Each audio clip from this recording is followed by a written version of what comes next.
Bonjour et bienvenue dans ce nouveau numéro de Focus Grande Conso, aujourd'hui consacré à ce que j'appelle les magasins promesses. Alors ces magasins promesses, je vous propose d'en faire le tour au travers de 3 questions. D'abord, pourquoi existent-ils? Que sont ces magasins promesses? Et puis enfin, quels exemples peut-on prendre pour tout simplement les illustrer? Alors pourquoi y a-t-il ce phénomène des magasins promesses? On va repartir tout simplement de la consommation dans son ensemble, on va faire ce qu'on appelle un peu de sociologie de la consommation. Le point de départ, c'est d'accepter l'idée que la consommation aujourd'hui est sous l'emprise de la frustration. Alors c'est pas nouveau, c'est quelque chose que j'exprime avec d'autres depuis déjà plus d'une dizaine d'années, c'est cet écart qui va croissant entre d'un côté le pouvoir d'achat qui, quand on accepte de le regarder dans une période de temps longue, ne bouge quasiment plus, ni à la hausse ni à la baisse, alors que dans le même temps, le vouloir d'achat est en croissance permanente et donc mécaniquement l'écart entre les deux produit ce qu'on appelle de la frustration. Alors quel lien faire entre la frustration dans cette approche très sociologique et puis le commerce de manière beaucoup plus opérationnelle? Ce que je vous propose, c'est de prendre un exemple concret. La frustration génère tout simplement la mise en concurrence de tout avec tout. Prenons le cas suivant. Je veux faire plaisir à Madame Dauvert ce soir en rentrant à la maison et je n'ai que 10 €. Je vais peut-être hésiter entre revenir avec un bouquet de fleurs, l'inviter au ciné, arriver avec une bouteille de vin ou peut-être un petit produit de beauté. Et en fait, ce qui va me faire décider de ce que je vais finalement acheter n'est pas tant le prix, mais la valeur des euros que je vais dépenser et ce que ça va produire comme effet. Le client, le consommateur est obsédé non pas tant par le prix, mais par la valeur. Alors évidemment, le prix est l'élément important dans la définition de la valeur. Mais là, je vais être obsédé par cette idée de donner de la valeur aux euros que je dépense. Où mes euros produiront-ils le plus de valeur? Et c'est là où je vais mettre en concurrence, de fait, admettons un caviste, un fleuriste et une parapharmacie pour le produit de beauté. Ce qui veut dire que le consommateur, dans ses arbitrages, est littéralement obsédé par cette idée de donner le plus de valeur possible à ses euros. Et ça, c'est le terreau fertile, vous allez le voir, à ce que j'appelle ensuite les magasins promesses. Pourquoi? Parce que pour donner de la valeur aux euros que l'on dépense, le client a besoin de ressentir, de recevoir des réassurances. Et l'une des réassurances assez classiques en matière de commerce, c'est la spécialisation. Plus le consommateur va percevoir que le commerçant est spécialisé, alors plus il sera enclin à le suivre sur sa proposition de valeur. C'est une source de réassurance majeure. Prenons un exemple concret au travers de cette enseigne que tout le monde connaît évidemment, Grand Frais, et qui illustre bien cette force qu'ont les spécialistes. Imaginez le scénario suivant. Grand Frais et Carrefour sur un même parking. Les deux vendent des pommes golden. Les deux les vendent à 1 € le kilo. D'après vous, quelle est la pomme qui porte le plus de valeur? Voyez bien que ça ne sera pas une affaire de prix, puisqu'elles sont au même prix, mais ça sera une affaire de légitimité du commerçant, puisqu'évidemment, vous comme moi, vous aurez répondu à la question, c'est la pomme vendue par Grand Frais qui porte le plus de valeur. Pourquoi? Parce que Grand Frais est un spécialiste, c'est ainsi. Et donc vous voyez bien à quel point la spécialisation du commerçant est un vecteur de réassurance et qu'elle va donc produire ce qu'on appelle la fragmentation des achats. Elle va inciter le consommateur à multiplier les lieux d'achat pour aller chercher dans chacun de ces lieux-là le maximum de réassurance basée sur la spécialisation du commerçant. Voilà pourquoi arrivent ce que j'appelle les magasins promesses, qui sont ni plus ni moins qu'une réponse à la fragmentation de la consommation et donc ont comme conséquence l'effritement du circuit dominant, c'est-à-dire la fragmentation de la distribution. Il y a une forme de logique à considérer que la consommation se fragmente et que donc la distribution se fragmente aussi, par principe, au détriment du circuit dominant, en l'occurrence la grande distribution classique. Alors quels exemples peut-on prendre de ces fameux magasins promesses? Je vais vous en proposer 10 qui sont toutes des initiatives récentes et en tous les cas des magasins que j'ai vus en 2021. Premier exemple, direction Nantes, Bon d'Ici, c'est une nouvelle enseigne de magasins locavores, on les appelle comme ça, puisqu'ils vendent d'abord et avant tout des produits locaux avec une promesse extrêmement simple. Vous avez ici des produits qui ne sont produits qu'autour du magasin, vous le voyez à droite, en l'occurrence des départements Loire-Atlantique 44, 85 Vendée et 49 Maine-et-Loire. La promesse est très claire, ce sont uniquement des produits locaux. Et c'est davantage ça la promesse que le magasin. Vous voyez, le magasin en tant que tel, c'est pas une cathédrale du commerce comme on le voit parfois, parce que c'est pas le sujet. Le sujet, c'est bien la promesse du local. Avec derrière ça, sur chaque produit, la promesse même d'une valeur sociale qui est souvent combinée au local par principe, puisque ce magasin, Bon d'ici, propose à la fois la rémunération, enfin présente, pardon, pour être précis, la rémunération du producteur, le prix auquel le produit est vendu, donc de facto la marge du magasin. C'est une promesse de localisme. Un autre exemple, c'est une enseigne qui est à Beauvais, c'est une coopérative qui s'appelle le producteur local et qui promet elle aussi du local, que du local et surtout du local. Vous le voyez, c'est écrit 80 km, c'est la distance maximale d'où proviennent les produits frais. La promesse est très claire, 80 km, c'est très matérialisable, c'est très entendable par le consommateur, ça lui donne un cœur de promesse facile à comprendre, avec évidemment des partis pris sur les produits sains, sur les produits justes, sur les produits malins. Bien, vous voyez qu'il y a derrière tout ça une forme de cohérence entre la promesse principale et les externalités que le consommateur peut y trouver. Alors vous allez peut-être être déçu par la visite de ce magasin, ça ressemble à ça, mais la promesse n'est pas l'expérience d'achat. La promesse, c'est bien la provenance des produits. Vous voyez, ça ressemble à un magasin dont on peut même d'ailleurs se dire si tout l'espace est bien occupé, est-ce qu'il y a assez de produits, est-ce que c'est assez massifié. Bref, tous les réflexes classiques que l'on pourrait avoir quand on regarde un magasin ordinaire, eh bien, on doit les regarder ici, à l'aune de la promesse qui est faite. Le sujet n'est pas l'expérience d'achat, mais la provenance des produits, et c'est ça le principal. J'aurais même tendance à dire que le sujet n'est même pas la relation client au sens parfois la plus noble possible, telle qu'on l'entend, telle qu'on la présente. Regardez dans le détail, les produits frais sont livrés le jeudi. Sous-entendu, s'il n'y en a plus, c'est normal, ils sont livrés le jeudi. Sous-entendu encore, c'est bien au client de s'adapter à cette promesse, puisque le produit est local, le fournisseur ne peut peut-être pas livrer tous les jours. La preuve, c'est livré uniquement le jeudi. La promesse principale peut être plus forte que l'expérience d'achat. C'est ce que vous voyez via cette image. Troisième exemple, direction la Bretagne, avec un drive zéro déchet et solidaire qui s'appelle Bravo et Merci. Alors là, il y a deux promesses qui s'additionnent. Il y a la promesse assez classique aujourd'hui du vrac, qui est présenté sous forme de drive ici, puisque ce n'est pas un véritable magasin. Et puis derrière cette enseigne-là, il y a une forme de vocation sociale, puisque ce sont des personnes en difficulté qui y travaillent, donc avec une volonté de réinsertion. Mais vous voyez que ces deux promesses, finalement, se superposent relativement bien, parce que quelque part, elles vont dans la même direction. Alors à quoi ressemble cette nouvelle enseigne ? Eh bien voilà, ça vous avez l'arrière-boutique, là où on va préparer les commandes, puisque je vous rappelle que c'est un drive. Donc ça donne lieu d'ailleurs à quelques images parfois un peu surprenantes. Le chocolat, puisqu'il est vendu en vrac, il n'y a pas d'emballage, il est dans un pot en verre. Pourquoi un pot en verre? Parce qu'il est évidemment réutilisable ou recyclable. Regardez, peut-être encore plus frappant, ces photos où les portions de fromage sont vendues dans des bocaux. Pourquoi? Encore une fois, parce que le verre peut être réutilisé, réemployé ou recyclé. Donc vous voyez qu'on est bien dans la promesse de ne pas avoir d'emballage, on est 100% vrac, avec cette dimension solidaire, sociale. La promesse est extrêmement pointue, au point de troubler peut-être les repères habituels, parce qu'évidemment, je vous mets au défi d'avoir pu penser à l'avance que l'on pouvait vendre du morbier dans un bocal façon bocal à confiture, et pourtant c'est ici la réalité. Quatrième exemple, et on reste sur le vrac, je vous amène toujours en Bretagne à Rennes, avec le grand marché vrac de Day by Day.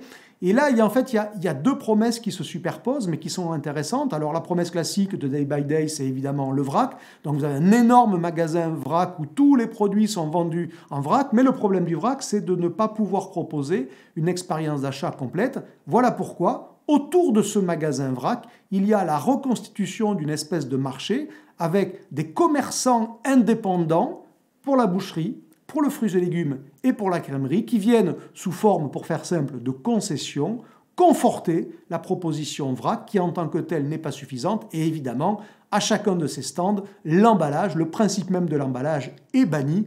On est dans un magasin qui vend du vrac dans sa globalité. Vous voyez, le crémier dans cette boutique-là, c'est un crémier indépendant qui a sa propre identité, mais qui est sous la bannière du grand marché vrac Day by Day.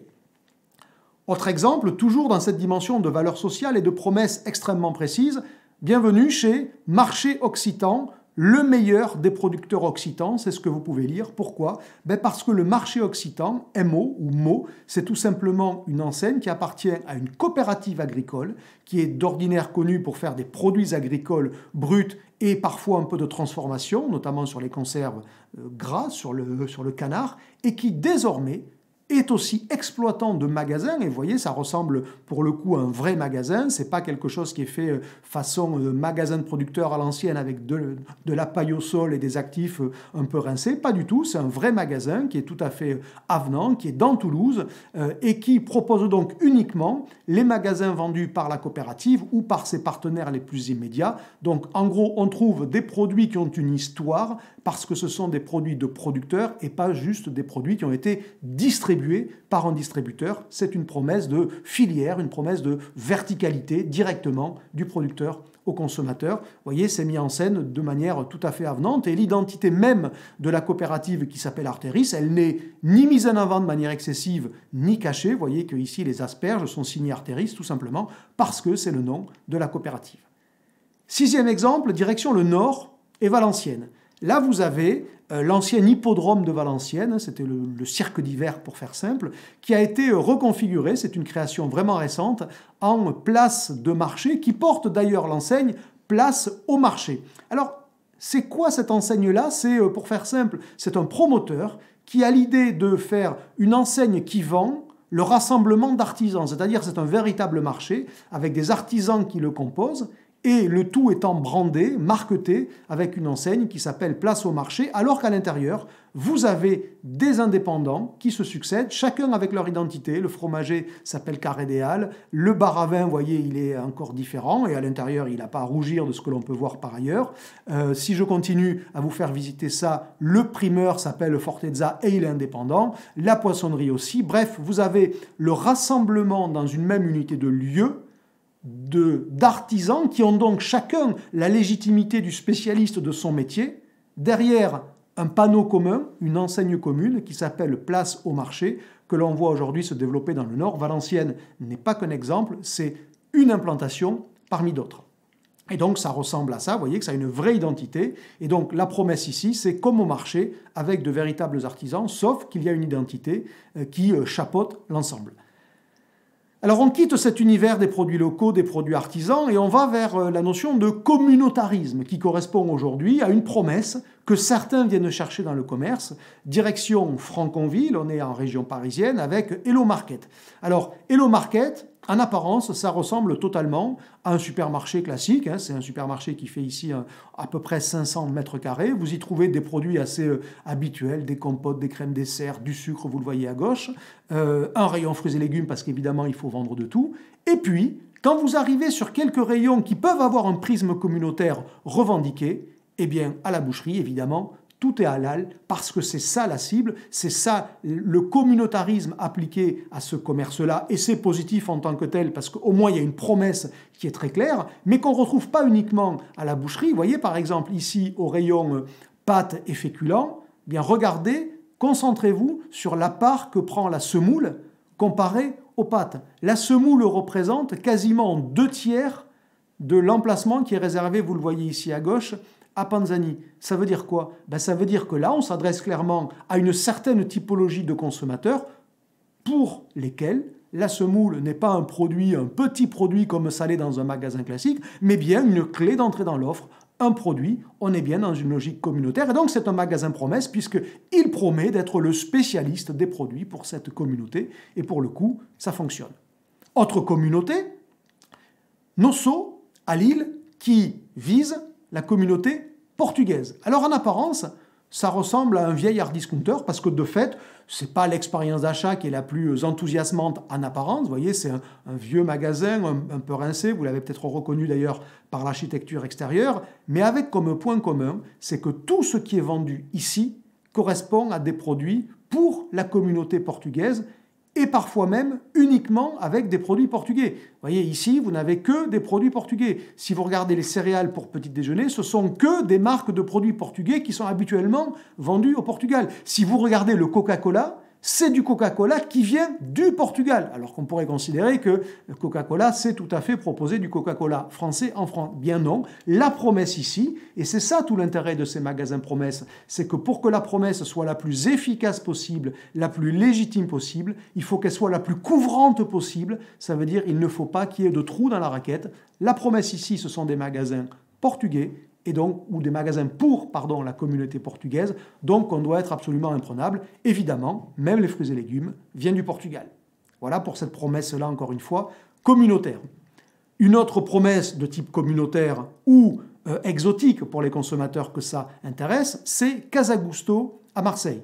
Ce n'est pas le premier magasin, c'est le deuxième magasin de cette enseigne-là, qui promet tout simplement de faire vos courses comme en Italie. Et à l'intérieur, c'est clair, ici, tout est italien. Même logique que tout à l'heure avec Nosso à Lille pour la communauté portugaise. La promesse ici, c'est un magasin où tout est italien. Alors évidemment, l'épicerie italienne, c'est assez classique. Les produits frais italiens, c'est un peu plus difficile. Mais malgré tout, tous les produits frais sont italiens. Je passe évidemment sur les pâtes et sur les huiles d'olive. Là, pour le coup, c'est assez facile. Mais ce qui est peut-être le plus surprenant quand on visite ce magasin où la promesse est extrêmement pure, tout doit venir d'Italie, eh bien ça veut dire que même au rayon des pH, tout doit venir d'Italie. Le dentifrice, les cotons-tiges, tous les produits sont italiens. C'est la promesse du magasin, c'est ce qui fait évidemment sa légitimité. Et puis enfin, dernier exemple de magasin promesse, plus du tout communautaire, mais très affectif. On est à Lille. L'enseigne s'appelle My Love, il y a un seul magasin. Ce sont une poignée de restaurateurs qui, pendant les crises sanitaires et les confinements et les fermetures de leurs établissements, se sont dit qu'ils allaient proposer à la vente au détail, ce qui était toujours possible, les produits qu'ils aimaient par ailleurs quand ils sont cuisinés, ceux qu'ils aimaient cuisiner, et c'est devenu le magasin My Love, avec comme clé d'entrée dans ce magasin, il n'y a ici, dans cette boutique, que des produits que les chefs en question apprécient eux. Il n'y a pas la vocation d'avoir un assortiment le plus exhaustif possible. Il y a plein de produits qui manquent. Par contre, la promesse, c'est tout ce qui est ici a été goûté, apprécié, essayé et aimé parce que c'est ça l'essentiel, d'où le nom My Love, par les chefs en question. Alors, il y a quelques produits à boire, il y a quelques produits d'épicerie, il y a un rayon stand évidemment, et puis il y a quelques produits qu'on ne trouve généralement pas dans les magasins classiques, tout simplement parce que ce sont des circuits d'approvisionnement de la restauration. Vous voyez ce gros boudin noir de Bigorre, c'est objectivement très difficile à trouver en grande distribution classique, surtout à Lille. Comme ils sont restaurateurs, ils y ont accès et ils les proposent. Donc la promesse ici, c'est quasiment une épicerie où il n'y a que des produits qui sont aimés par les épiciers, en l'occurrence les chefs. Voilà quelques exemples de magasins promesses. Vous voyez, ils ont tous comme point commun d'avoir une promesse très claire et donc de fait d'avoir une légitimité et une capacité à porter de la valeur qui est malheureusement pour les généralistes supérieure aux enseignes généralistes. Alors justement, quand on est une enseigne généraliste et qu'on voit cette fragmentation de la consommation et à l'œuvre cette fragmentation de la distribution avec l'émergence quasiment permanente de nouvelles formes de vente et de nouvelles enseignes, quelle réponse peut-on apporter pour y répondre? La première réponse, c'est évidemment d'y aller aussi, c'est-à-dire de prendre acte de la fragmentation de la consommation, donc de la fragmentation de la distribution, et in fine, d'y participer. Exemple dans le Nord, je vous amène dans les partisans du goût. Les partisans du goût, peut-être ne le savez-vous pas, ça appartient à Auchan. Alors pour le moment, il n'y a pas beaucoup de magasins, mais malgré tout, l'idée qu'il y a derrière, elle est claire, c'est de faire une espèce de réponse à grands frais, c'est-à-dire magasin hyper spécialisé sur les produits frais, très qualitatif, qui casse totalement les codes de ce que l'on connaît en général en grande distribution. Regardez, une vue, une seule, de l'intérieur, ça ressemble à ça. Vous voyez bien qu'on est totalement en train de faire un pas de côté par rapport aux hypermarchés et aux supermarchés classiques. Deuxième réponse possible, c'est de tuer le magasin moyen. En fait, ce qui fait du mal aujourd'hui aux distributeurs généralistes, c'est d'être des magasins sans aspérité, alors qu'en face d'eux, ils voient se multiplier ces fameux magasins promesses qui ne sont ni plus ni moins que des magasins avec des aspérités extrêmement marquées. Alors, il y a différents leviers pour y arriver. Le point commun étant qu'il faut devenir un magasin saillant, c'est-à-dire avec des aspérités. Première façon d'y arriver, c'est de jouer le frais traditionnel. Alors, ceux qui le font le mieux aujourd'hui sont incontestablement les indépendants. Ici, vous voyez un exemple, on est dans un Leclerc. Ici, sur la poissonnerie, on est à Hyper-U-les-Arcs, récemment rénové. Ici, on est dans un Intermarché. Vous voyez qu'à chaque fois, ces magasins-là ont une identité telle qu'ils ne peuvent pas être comparés exactement au supermarché ou à l'hypermarché classique qui est leur premier concurrent, mais eux-mêmes font un pas de côté. Le deuxième levier pour devenir un magasin saillant, c'est par exemple d'aller jouer la carte de la production. Et ce n'est pas une affaire de taille. Vous voyez, là, je vous amène dans l'avant-dernier match qui a ouvert, on est à Villeneuve-d'Ascq. Eh bien, dans ce magasin, il y a une cuisine qui fait 40 mètres carrés où l'on prépare vraiment des plats cuisinés, des soupes, des sauces. Donc, on travaille véritablement le produit brut pour en faire des produits finis transformés sur place, que l'on vend évidemment de manière tout à fait légitime juste devant dans la partie magasin. Vous voyez que là, on se donne une aspérité. Et on est légitime pour la porter, puisqu'on a vraiment préparé sur place et qu'en plus, on le montre. Autre exemple, pour jouer la carte de la production, c'est de devenir soi-même producteur de produits bruts. Là, on est au Super U de Lavore. Eh bien, regardez bien au Super U de Lavore, on vend l'idée que les produits viennent du potager, du pastel, et quand vous êtes client à Lavore, vous finissez par comprendre que l'individu que vous voyez en photo ici, c'est ni plus ni moins que le propriétaire du Super U, qui est aussi exploitant agricole par ailleurs, et qui donc devient le producteur des produits qu'il vend dans son rayon fruits et légumes, ce qui mécaniquement, vous le comprenez aisément, lui confère une légitimité qu'un magasin moyen, qu'un magasin ordinaire ne pourrait jamais avoir. Et puis enfin, troisième levier, là, qui est plus un levier pour le non-alimentaire, c'est de jouer la carte de l'hybridation. C'est en gros de dire, eh bien, si des enseignes spécialisées ont plus de légitimité que moi, magasin généraliste, alors je les fais venir chez moi. C'est par exemple ce que fait actuellement la Galaxie Mullier. Les exemples sont encore objectivement trop peu nombreux, mais malgré tout ils existent. Decathlon qui s'incruste, on va le dire comme ça, dans un hyper Auchan, et donc ce qui de fait apporte une forme de légitimité. Si je devais résumer en une idée ce qu'il faut comprendre de la riposte à ces magasins promesses qui se multiplient, c'est qu'on ne peut répondre à des magasins promesses qu'en adressant soi-même une promesse au consommateur, qu'elle soit dans le registre des produits frais, de la spécialisation, de la production, de la légitimité, peu importe. L'avènement des magasins promesses est une réalité parce qu'elle repose sur une attente sociologique de donner le plus de valeur possible aux euros que le client dépense.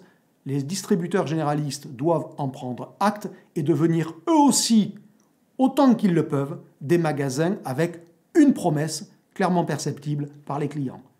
Merci d'avoir suivi ce nouveau numéro de Focus Grande Conso. À bientôt pour un autre sujet.